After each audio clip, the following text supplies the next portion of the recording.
Hello friends, welcome to our YouTube channel. Guys, Google Play Store से यदि आप कोई एप्लीकेशन को इंस्टॉल कर रहे हैं या फिर अपडेट कर रहे हैं और आपको भी ऐसा प्रॉब्लम फेस करने को मिल रहा है, error please open my apps to establish a connection with the server, और यहाँ पे ओके का ऑप्शन आ रहा है। तो इस प्रॉब्लम का सॉल्यूशन बहुत ही सिंपल है। ये जनरली टेक्निकल ग्लिच के कारण से होता है। और सबसे इंपॉर्टेंट बात, चैनल को सब्सक्राइब करना बिल्कुल मत भूलिएगा। साथ ही बेल आइकन पे क्लिक करके ऑल प्लस सेलेक्ट कर लीजिएगा। इससे हमारे चैनल को भी सपोर्ट मिलेगा और आपके ऐसे टेक्निकल प्रॉब्लम्स का जेन्युइन सॉल्यूशन के वीडियोज आगे भी आपको मिलती रहेगी।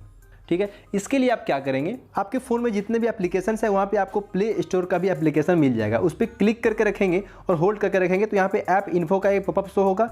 ऐप इन्फो पे आपको क्लिक करना है। उसको क्लिक करने के बाद यहाँ पे अलग अलग फ़ोन में अलग अलग सेटिंग्स होता है। दूसरा फ़ोन में क्या दिख रहा है वो भी मैं आपको दिखा दूंगा। तो वहाँ पे आपको कौन सा सेटिंग मिलेगा, हो सकता है अगर आपको ये सेटिंग नहीं मिल रहा है तो यहाँ पे हमारे फ़ोन में क्या है, स्टोरेज यूज का ऑप्शन है। तो यहाँ पे स्टोरेज यूज पे क्लिक करेंगे। उसके बाद यहाँ पे दो ऑप्शन मिलेगा, क्लियर डाटा, क्लियर कैचे। आपको यहाँ पे क्लियर डाटा पे क्लिक करना है। ठीक है, clear data, clear all data जो भी आपके फ़ोन में आ रहा है, क्लियर ऑल डाटा पे क्लिक कर देंगे तो यहाँ पे आपके गूगल प्ले स्टोर से जो भी आप सर्च वगैरह करते हैं वो सब हट जाएगा। बाकी आपके फ़ोन से कोई भी डाटा डिलीट नहीं होगा। उसके बाद यहाँ पे आपको ओके पे क्लिक करना है। ओके पे क्लिक करेंगे तो आपका गूगल प्ले स्टोर का जो डाटा होगा वो क्लियर हो जाएगा। उसके बाद आपको दोबारा प्ले स्टोर में जाना है और वहाँ पे जो एप्लीकेशन आप डाउनलोड करना चाहते हैं, इंस्टॉल करना चाहते हैं, अपडेट करना चाहते हैं, उसको सर्च कीजिए और इंस्टॉल कीजिए, हो जाएगा। कोई भी कमेंट या कोई भी क्वेरी हो आप इंस्टाग्राम पे फॉलो कर लीजिए, वहाँ पे आप हमें मैसेज कर सकते हैं। और चैनल को सब्सक्राइब करना बिल्कुल मत भूलिएगा, क्योंकि यहाँ पे आपके ऐसे टेक्निकल प्रॉब्लम्स का जेन्युइन सॉल्यूशन लाते रहते हैं। मिलते हैं फिर अगले हेल्पफुल वीडियो में। Bye bye.